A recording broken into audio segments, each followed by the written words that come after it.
Good evening, everybody, and welcome to episode 18 of They Call Me Coach. I'm your host, CJ Lee, and this evening I'm really happy to be joined by player, coach, director, passionate fan, ambassador, human rights fighter. You know, she's got so many titles, I can't even begin to start. But Siobhán Pryor, thank you so much for joining us this evening. No problem. Thanks for having me. Well, thank you for fixing one of our numerous technical problems that we've been having today. As most people can, I'm not my normal studio, just visiting parents-in-law. I'm actually in their bedroom, which made a bit but I've had to resort to being in here to try and find the signal, and I've had technical issues, but show must go on. And actually, I've got to give a shout out to Siobhán actually being instrumental in fixing our technical problems this evening. So whatever your partner thinks about your technical skills, you're going to visit that conversation from scratch. Exactly. I just put my foot on my mother-in-law's tights. It's really good in here. Siobhán, we actually know you coming on the show probably a bit weeks reason I'm doing a focus on female players and their relationship with coaches, and I think that would have been a great show, but we're not going to do that show anymore. We're going to do something totally different, and I'm really glad because always before shows, I mean, I remind people every week that this is not a journalistic show. You know, we're not investigators. We're not trying to undo, unpick kind of the dirt behind, you know, what's going on behind the scenes.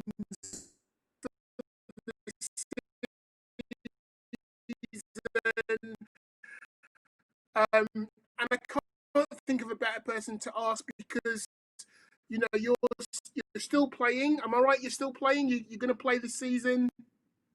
Yeah, just to let you know as well, I don't know if it's just my end, but it is still like lagging a little bit. It's like you sound like a robot. I think we're already having difficulties. Did you hear the question, Siobhán? No. Yeah, thanks. My wife says that all the time. So yeah, are you still playing this season? Yeah, I will be. Right, Is that any better? Can you hear me now? Yeah, I can hear you. I think there's like a delay, and then also it's just like you start talking, and then it's like kind of. Like okay, well, I'm gonna double up. There's a chat window, so if I break off, I'll try and put the question in the chat window so we can carry on. Okay, that sounds better though, whatever you did just then. Oh, I just moved forwards. Okay, don't move. So, are you planning to play 2021? Yes, I am. Excellent. All right, so I ask at the beginning of every show, I ask the guests to kind of tell me how they got to the point that they're at now. So if you can summarize, and I know it's a long journey, but if you can summarize, you know, how you got into the game, where did it all start for you, and how did you get to the point where you are now? Yeah, so well, really, I was just sort of born into it. My parents, my dad coached and my mum played. So I think like I attended my first like National League women's game when I was like 6 days old or something, like sitting, like I was on a basket at the end of the Wildcats bench. So Yeah, so that's sort of how it came about. But I think my parents never really wanted me to only just have basketball as an outlet. So as I was growing up, I also danced. And then I got to about, I'd say maybe like 12, 13, when it started to get quite serious on both sides. And I wasn't able to do it properly. Well, both of them properly to the standard that I wanted to do them at. And so I had to choose. So I chose basketball. And yeah, that's when I started to really take it seriously. I think I was just doing a talk actually with Helen Naylor, and we were like trying to figure out when the first time we really took it seriously was. And I think we were about like 12 or 13 when I think we played for England first. So that was sort of when I started to take it really seriously. And then from there, it was England then, 16s, England 18s, and then GB 20s. I went to the States and played 4 years at Loyola University in Maryland. And then came back and played a season overseas, came back and played for Wildcats again. Then after a few years, I did a PGCE in primary school teaching, and then played alongside of teaching for a few years. When the Commonwealth Games came around, I stopped doing both. Like I stopped teaching completely and went straight back into playing to see if I could make that team. Made that team, went to the Commonwealth Games. And then after coming back from there, that's when the opportunity came to start working with the academy. So I became the director of the Wildcats Academy, and I'm still playing. So yeah, it's been like a bit of a jumble, but but I've managed to do everything that I always really wanted to do. So I've been really lucky. Excellent. And I mean, I think you've missed out a few things. I mean, you've done quite a lot. You've done quite a lot of.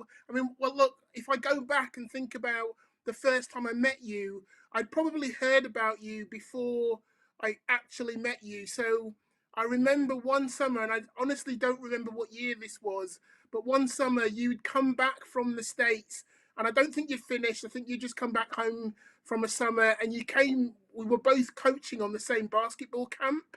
I think it was a den camp, Yeah, and you, yeah, and I'd heard a lot about you, but we'd met before then, and then I saw you at the camp, and then you went back to the States, and then you've come back, and since then you've done some TV work, you've done some presenting, yeah, you've done an awful lot of work around promoting girls in sport and women in sport, and working specifically with kind of minorities. Like I know you've done a lot of work trying to get young Asian girls into sport. So yeah. tell me about. We'll come back to the basketball side, but tell me what has been the drive for like the presenting and the campaigning and the really trying to be an ambassador, a kind of not just in the UK but a global ambassador for getting more women into sport. Yeah. Um, I guess the TV thing's kind of easy to talk about in the beginning because it just sort of happened. I was really lucky at the beginning of when the WBBL started because Paul Nielsen, who did a lot of well, all of like the marketing and social media and everything for the league, sort of contacted me and asked, is it okay if we like push you forward and we use your images and things like that. And I was just really lucky that he gave me that platform, and he did sort of push me forward at the start of the league. Then it happened that we were really successful, and I've had up to now like a successful career in the league. And so that kind of went hand in hand with the opportunity that he gave me. And then when we started to have the BBC games, he gave me that opportunity again, and he asked, did I want to, alongside Dan, do some of the games and colour commentate some of the games. And I was so scared the first time.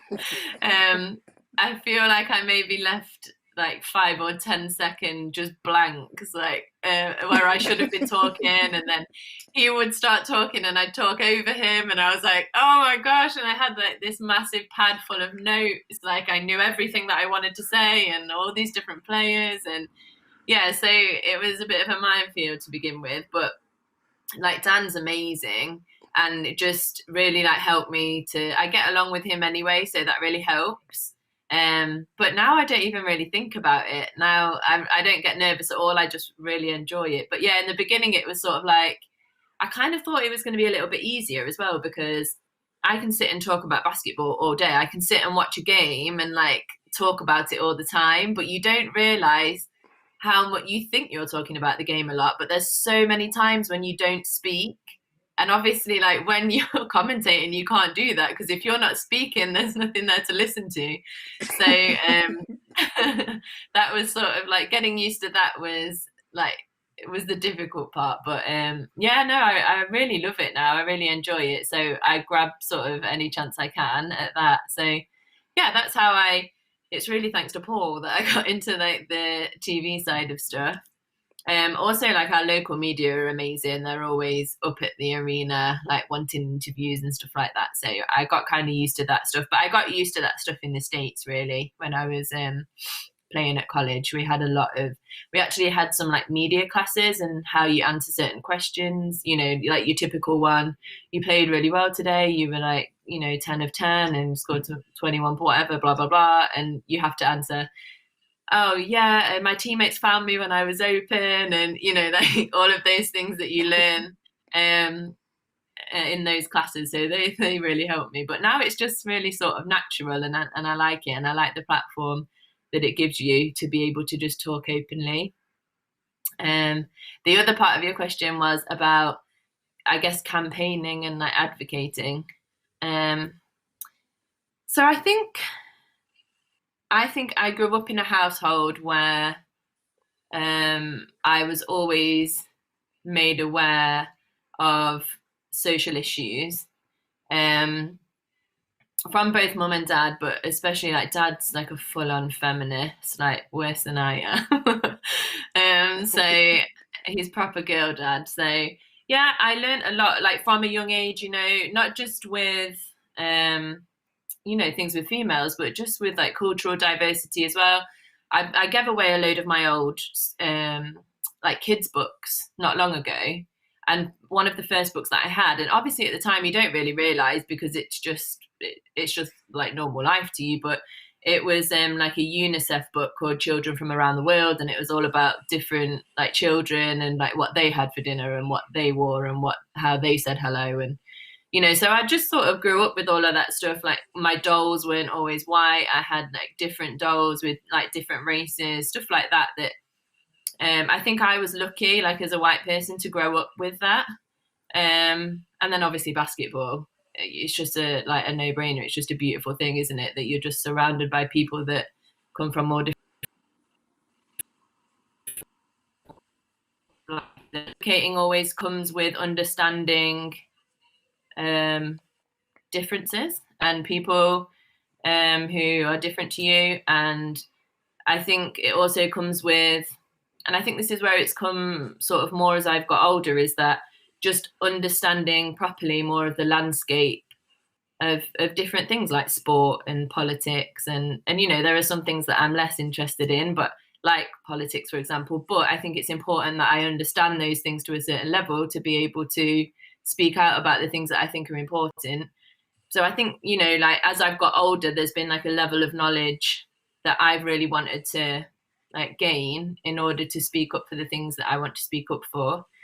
I think a lot of that happened in college as well. I went to Loyola University, and it was a liberal arts college. It was actually a Jesuit college, and they really, really pushed giving back. We had to do a certain amount of community hours as a team. We could choose what they were, but we had to do them. It's something we try and replicate with the academy now. But yeah, so I've always just been lucky that I've been surrounded by really open-minded, like liberal people, and it's just lived really. And then now I just have a passion for I've always had a passion for speaking out. Can't keep my gob shut, but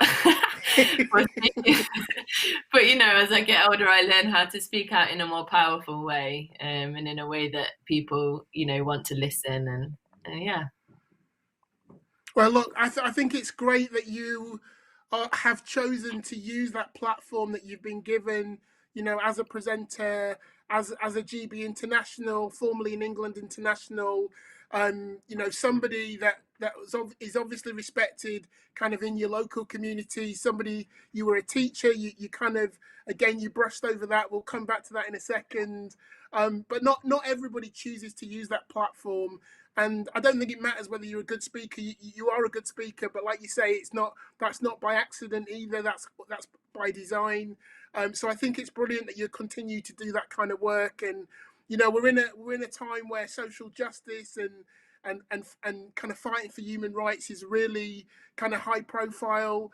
It's in the news at the moment, but it's always been a real issue. It's always been really important.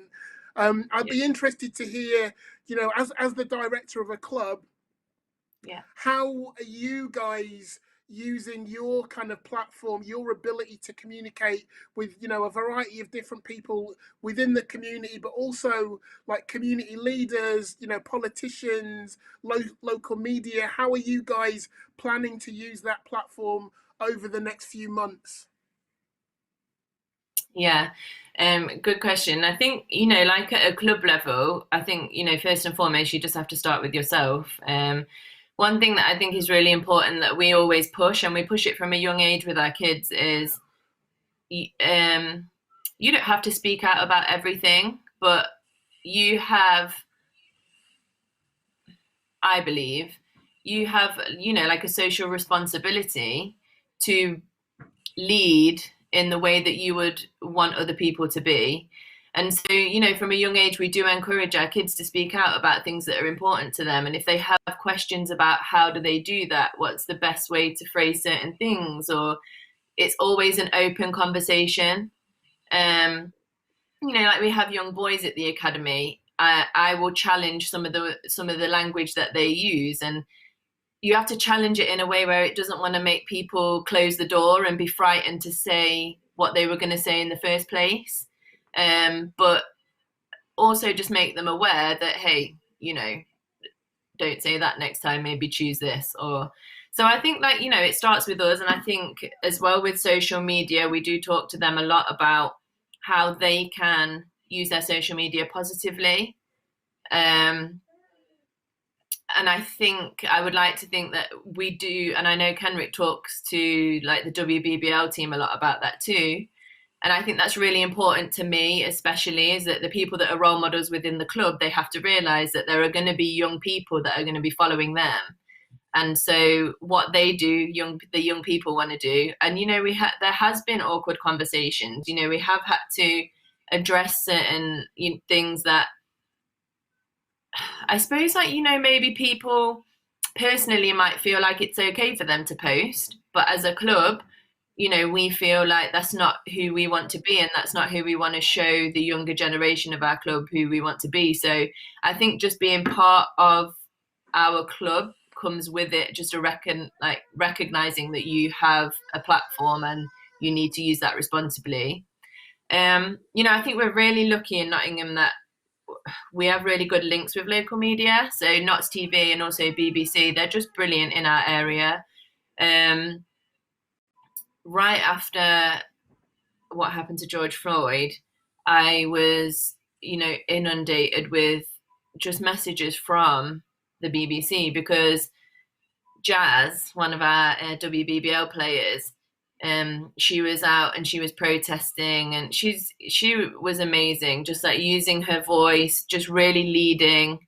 And I think the other thing about our club is that straight away that, you know, there was a response. People from a club perspective wanted to share what Jazz was doing, and people wanted to show that, you know, we stand with you and we stand together and we agree, not only agree, but we're just in awe of what you're doing and we're inspired by you.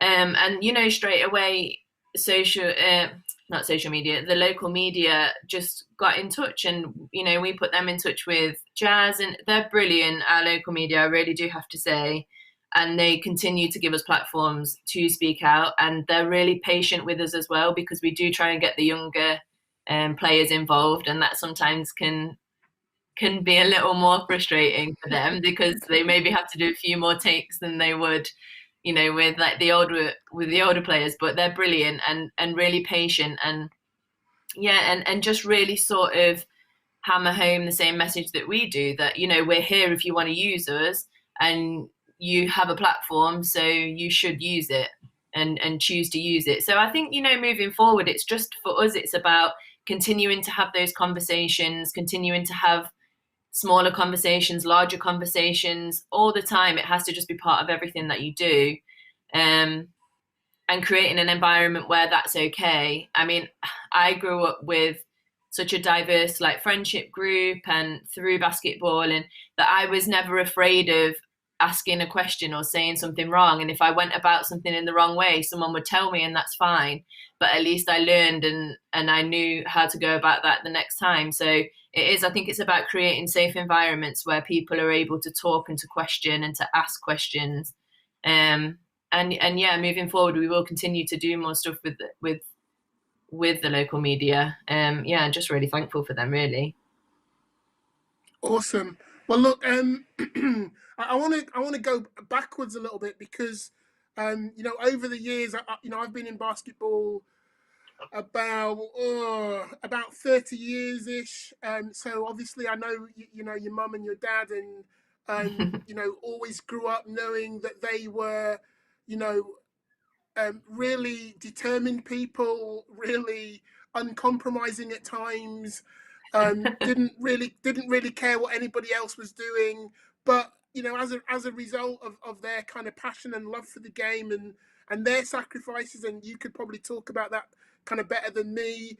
They were able to create one of the first community kind of basketball facilities, and I think that's an amazing achievement. And for all those clubs in the country that are so dependent on facilities, but they don't control the destiny of their facilities. We're probably feeling that more now than ever during the pandemic. We're having to wait on third and fourth parties to determine when we can get back inside and play games. But you guys are in a very different position. I'd love you to talk about a couple of things. I'll break this down, and I might have to come back again. But number one, from the outside, your mum, your dad, they started this facility. They went on this kind of amazing journey. It's not always been easy. It's had its ups and its downs.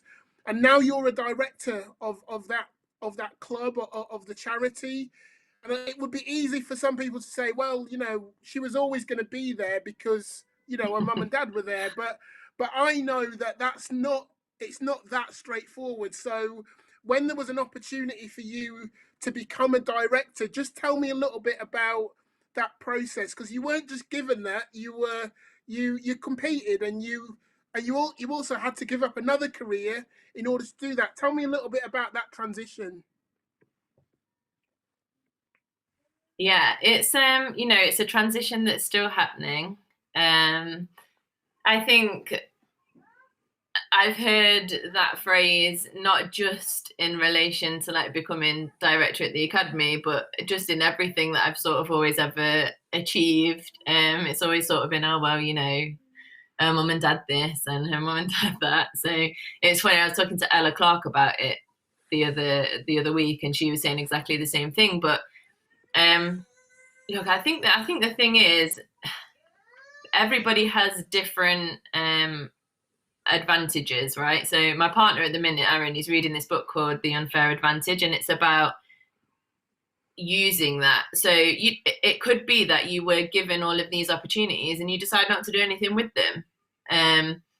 So yeah, my parents worked really hard. They had a vision, and they were successful in like bringing that vision to light.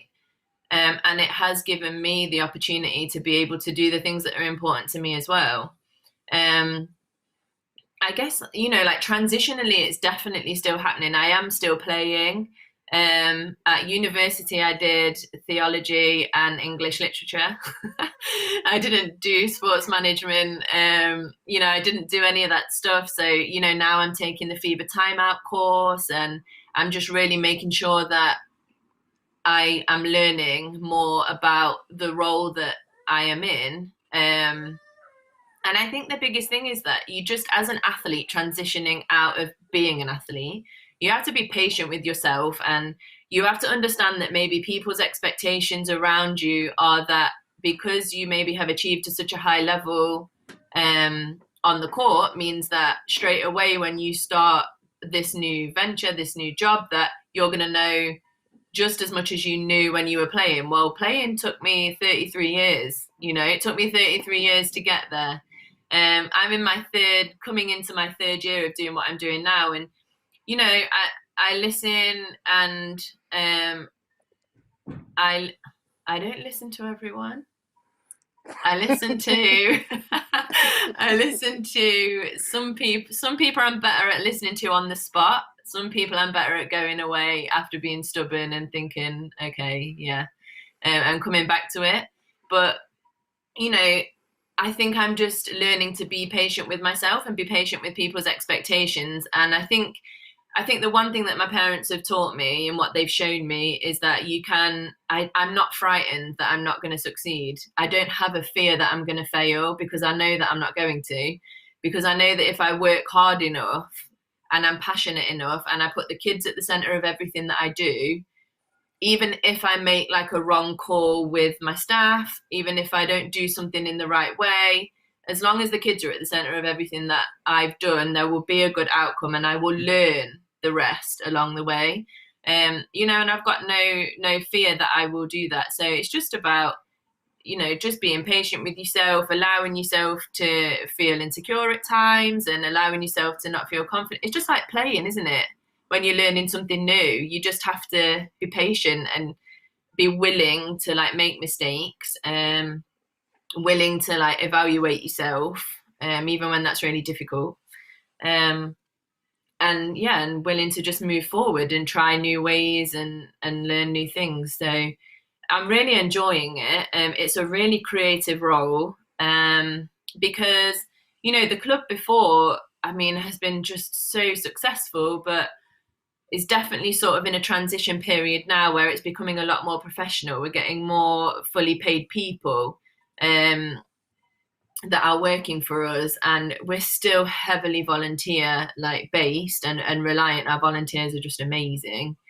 And we just wouldn't be able to do what we do without them. But, you know, we are slowly transitioning to becoming a more sort of professional outfit.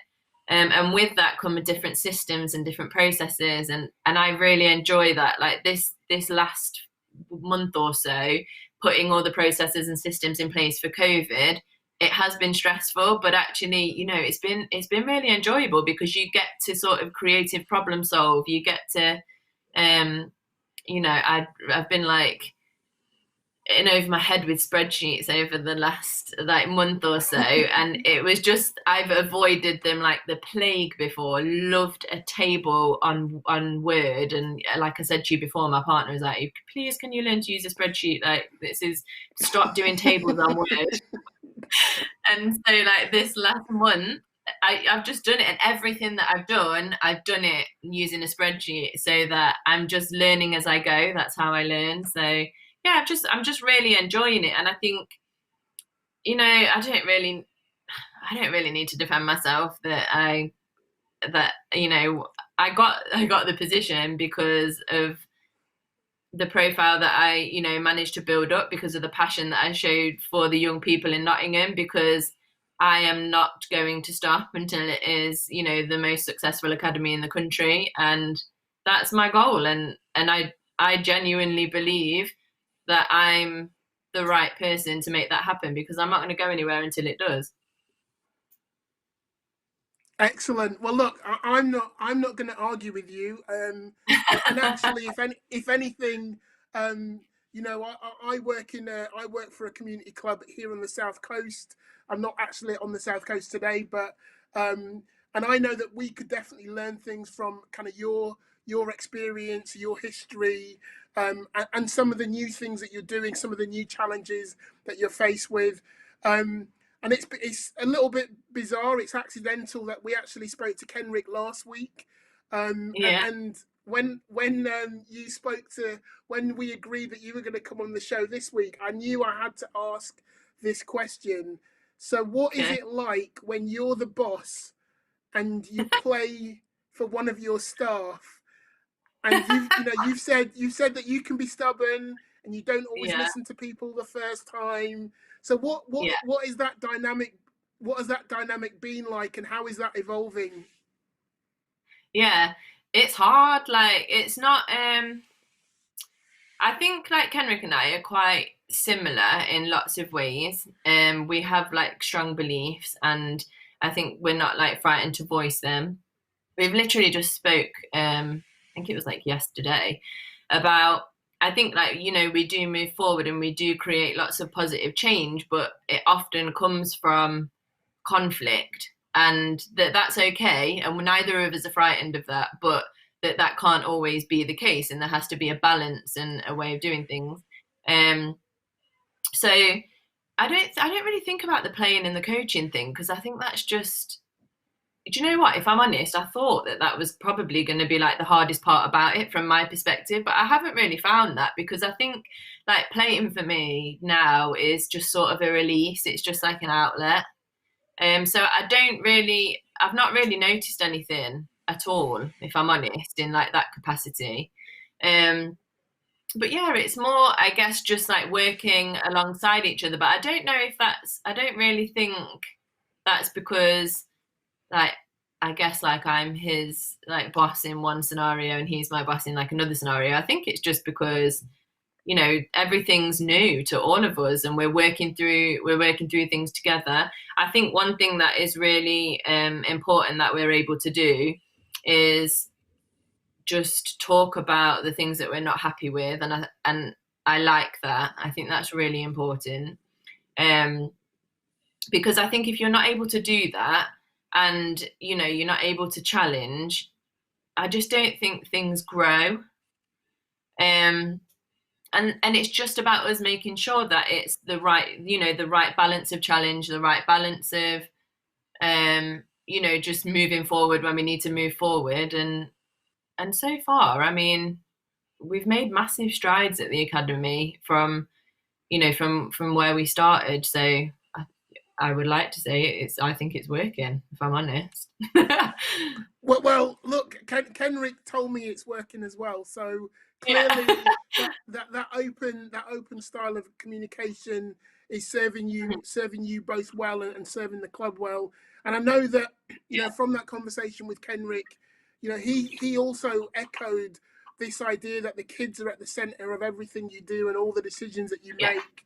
And just Mhm. watching some of your social media posts, over the last few days, particularly with what's been going on with kind of A-level results and GCSE results, and a lot of the anguish that young kids have been forced to deal with over this week. And I know you guys are really kind of close to your academy kids, and Yeah. that's I can see.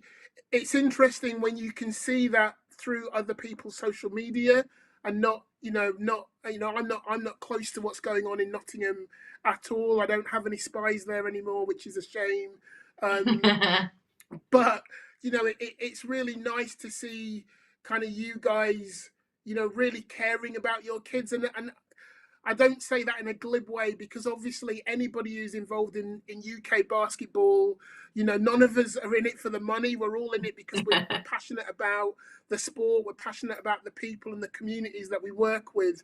But, tell me, in terms of some of the successes that maybe you can reflect on over those 3 years of being the director and being responsible for driving the direction. And particularly, we did talk again last week, Henrik and I, about driving the culture of a club and how important that is.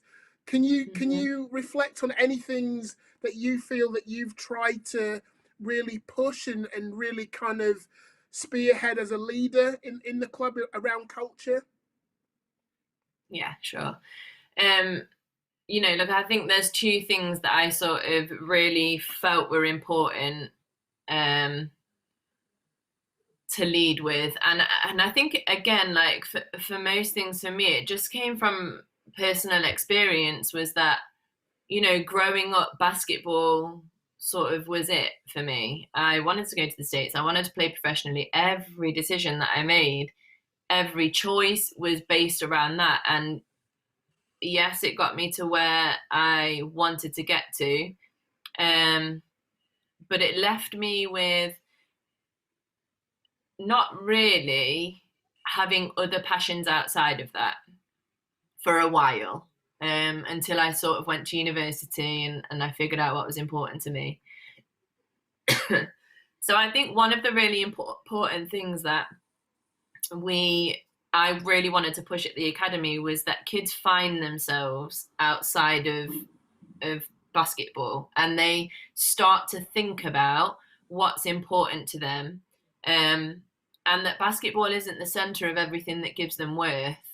That it's not, oh well, if I didn't play well at the weekend, like my life is over. Like, there needs to be a certain amount of perspective, not to take away from the focus that they give to basketball, but that sits alongside the focus that they give to basketball. So, we have sort of a big, I sort of touched on it earlier, like a community program where the kids are given opportunities to give back to their community.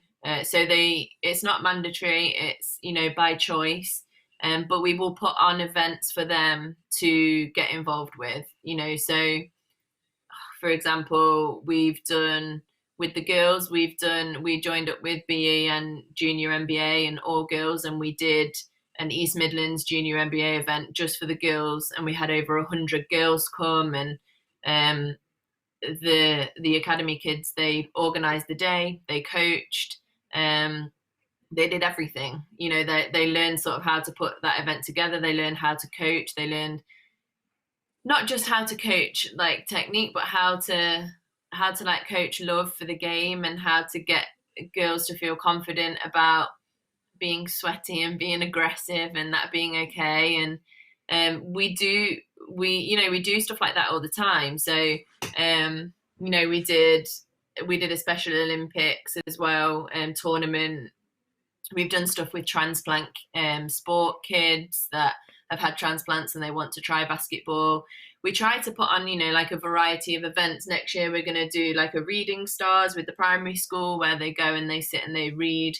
So it's about them figuring out that there's more to life than just, their ambitions and their goals, and that they're really important, and that they should put them at the forefront of what they do, but they need to have perspective with that. And also, I think that helps them to get ready for the fact that if they are successful in what they do, they can't just go into that with a narrow mind. Like we've said, they can't go into, for me, I thank God for Chema every day, because I feel like I had a lot to say before. And unfortunately, it wasn't until he gave me that platform and he gave me that chance to go and win the silver medal at the Commonwealth Games that then people listened to what I had to say. And so I think it's important for the kids that they understand that when there comes success, there also comes responsibility. And I believe that you shouldn't not use your platform. So I think there's so much in that. There's so much in giving back that you learn about yourself. And I think that was a real big thing that I wanted to drive. And the second thing, and these are the two things that we really hold most important, is I want you to be a better person when you leave after 2 years, and I want you to be better in the classroom. And for me, like, if you are then also a better basketball player, that's great. But it's not the be all and end all for me. I want you to be a better basketball player, but I need you to be a better person, and I need you to do as well as you can do in the classroom. They have study hall hours. We've built a study hall just for the athletes. They have to do extra study time than, like a regular student would do. We have things like if they're late for study hall, if they don't come to study hall, they're automatically banned from the next game. No, there's no questions asked. if they're not doing well in school, we have really good relationships with school. We get their data 3 times a year. We're always over at school anyway. I have meetings with them academically when we get that data in. They know they can come to us and we can go to the teachers and support them if they're really struggling in something. But really it's about them taking ownership of that. And you know what? I don't care if it's not about getting A's and being a straight A student. It's about getting what you're predicted and working as hard as you can to fulfill what you are able to achieve. And so most of the stuff that we go from is there's a 0 to 5 scale on attitude to learning in the classroom, and that's mostly what they're judged on. How are your teachers perceiving your effort in your classroom? You're at sixth form now. Are you being independent? Are you wanting to be there? Are you understanding the importance of why you're there? And those, that alongside the community stuff are the 2 things that I really wanted to drive. And it may seem harsh. I think sometimes the kids think I'm a little bit crazy. You come a minute late to study hall, you don't play. But it's not about the rule, it's about what the rule's teaching. And I think, to create a culture, you have to be really consistent with the rules that you put in place. I think that's really important. And there has to be a reason. You can't just be doing it because you want to do it. You can't just, okay, well, you've got it's like in practice, isn't it? Well, why am I running? What, you making me run? Like, why are you making me run? Like, what is the purpose of this? So I think there has to be a purpose and there has to be consistency. And I think, we are just starting to see that. We got this year some really good results on results day with A level and BTEC, and really satisfyingly it was from students that had just decided at one point, do you know what, I think she's not going to get off my case. I think that was number 1. And also I want to do this for myself. I think that's when you've won, when they want to do it for themselves and they're coming to you and it's all off their own back, or they're coming to you and they're asking, can we do this community event, can we organize this? I think that's when that you're winning, because that's when the culture's ingrained, when they want to do it themselves, not because they want to do it because they know they're not going to play, or they want to do it for you, to please you, kind of thing. So yeah, I mean, it's a day-to-day thing and it takes time, but I think it's definitely going in the right direction. Wow. I mean, look, there's so many things I want to say about what you've just said. The whole piece about people finding, in a time where self-image is so much about what we do on social media, and that's how kids get their confidence. It's really powerful to hear somebody else talk about the power of sport. It's not just basketball.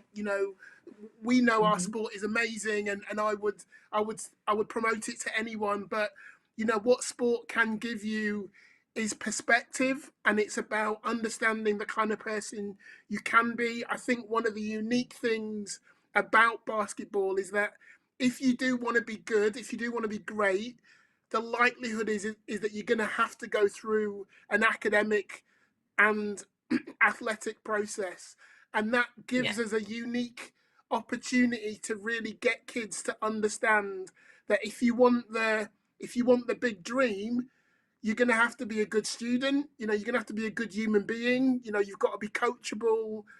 You've got to be open to new things. You're going to be exposed to different cultures and different plays and different places and different ways of doing things. And if at the core of your culture, it's about getting those young people to understand that, basketball is a tool that gives you the opportunity to find who you want to be and the kind of person you can be, then I think that's massively powerful. And the other thing I just want to reflect on is that, given that I've known you probably since you were about 15, I've known who you were, and I've watched you play, and I've seen you play at all these different levels, and I've been on camps with you, and we've had jokes and laughed and stuff. Wow, you're such a grown-up now. I can't believe it. I know that sounds so patronising. I know it sounds so patronising, but it's not meant to be like that. It's just, watching someone grow up over that time, It's amazing. It's amazing, and I'm. There's no reason for me to be proud of you, but I'm really proud of what you guys are doing there and what you're achieving. There is another thing I did want to mention though, and before the show, I asked you to send me a few articles, and you would have probably sent me another 10 if I hadn't stopped you. No, it's good. It's all good.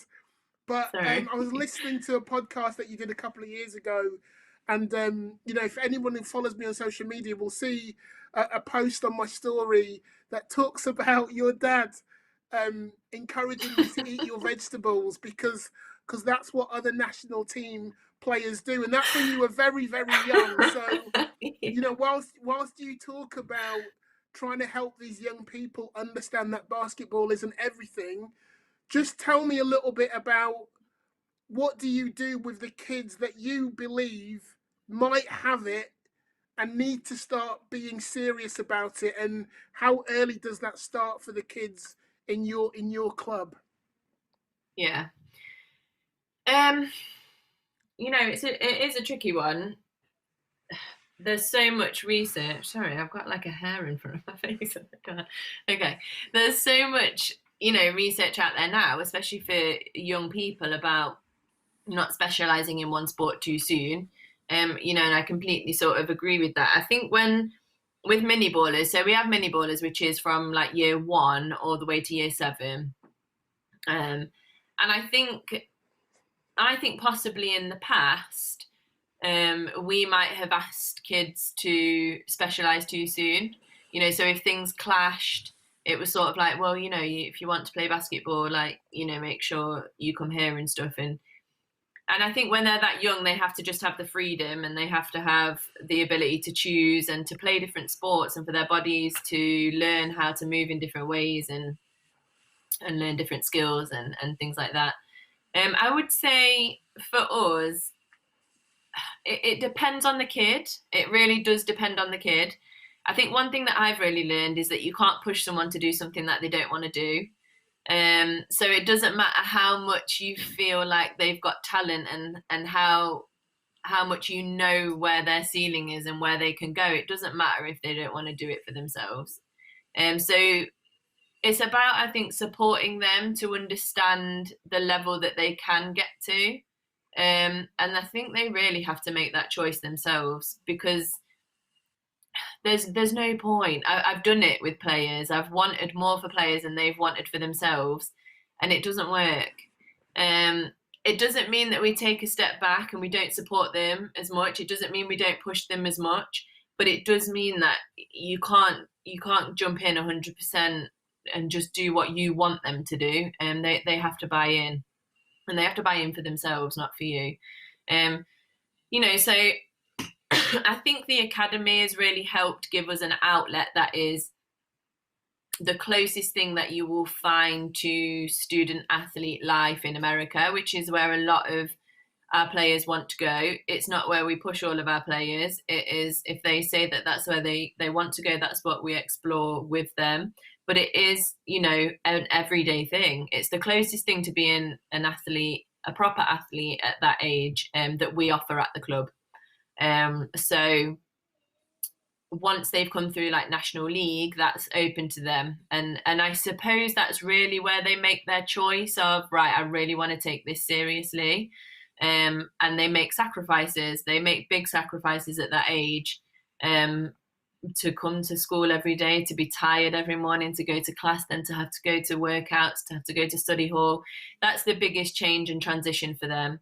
We do talk to them when they're younger. We have rules, right? So at the club level, under 16, under 14, and under 18 at the club level, you don't miss practices. You've committed to a team, and it's not about us wanting to control you and to want, you have to do this. If you want to be the best player you can be. And no, it's about the fact that, you've committed to a group of people for a season, and you'll see out that commitment. It's a life lesson again. So you don't miss practice. If you miss practice, you don't play, unless that is for academics. So if it's an academic reason that you can't come, then that's fine. You don't get penalised for that. If there is, an issue within family, that's completely understandable. not a birthday party. That doesn't count as a family issue.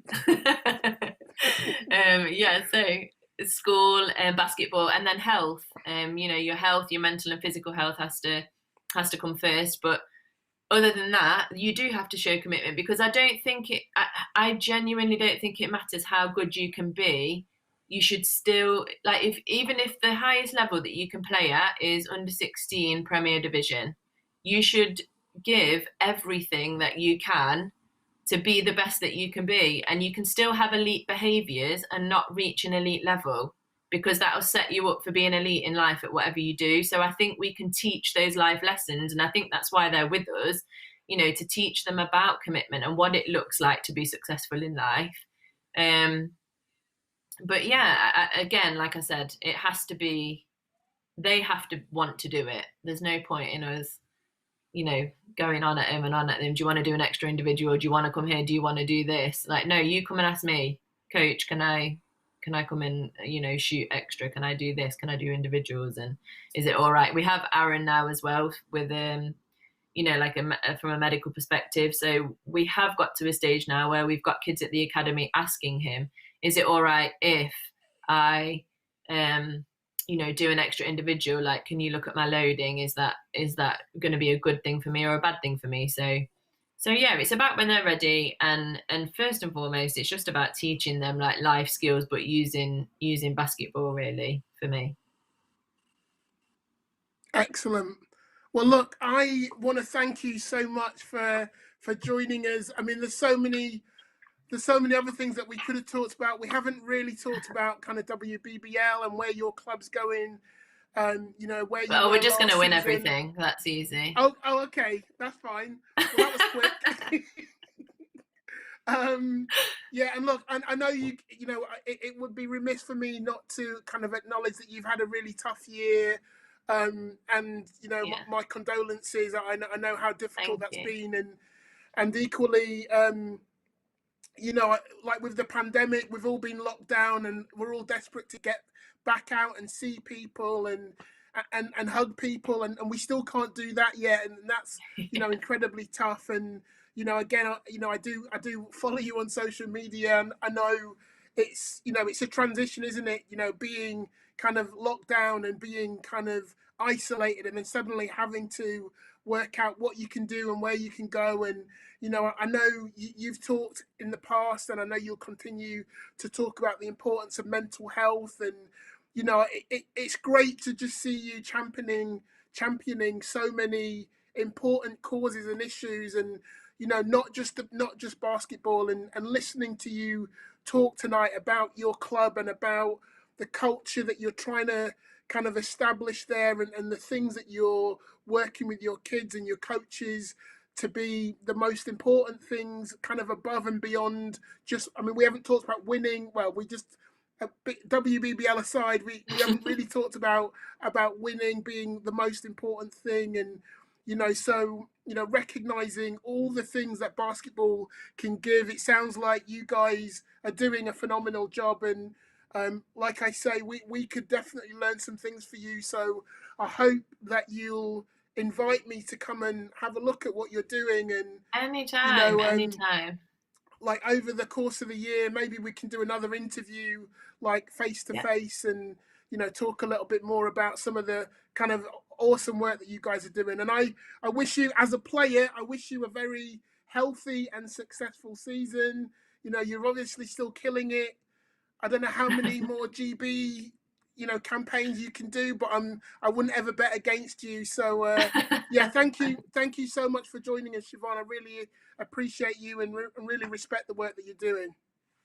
Yeah, thanks. And also, just I just wanted to say as well, like, just a big thank you to like people like you throughout my journey, because I think everything I teach the kids now is because it's easy for me, because I've done it and I've got it wrong, and and I can teach them hopefully to try not to get it wrong the first time. And I just really appreciate, like, it's basketball that's taught me everything, like everything about who I am, about who I want to be, about the wrong choices that I make, the right choices that I make. And if it wasn't for the community around that, you just wouldn't learn those lessons. So yeah, thanks to you as well. Thank you. All right. Well, look, thank you everyone for tuning in. Hopefully, those of you, I know, Wildcats did an amazing job as well of helping promote this week's show. So I hope you guys got something that maybe you don't normally get from Siobhán when you see her in the venue.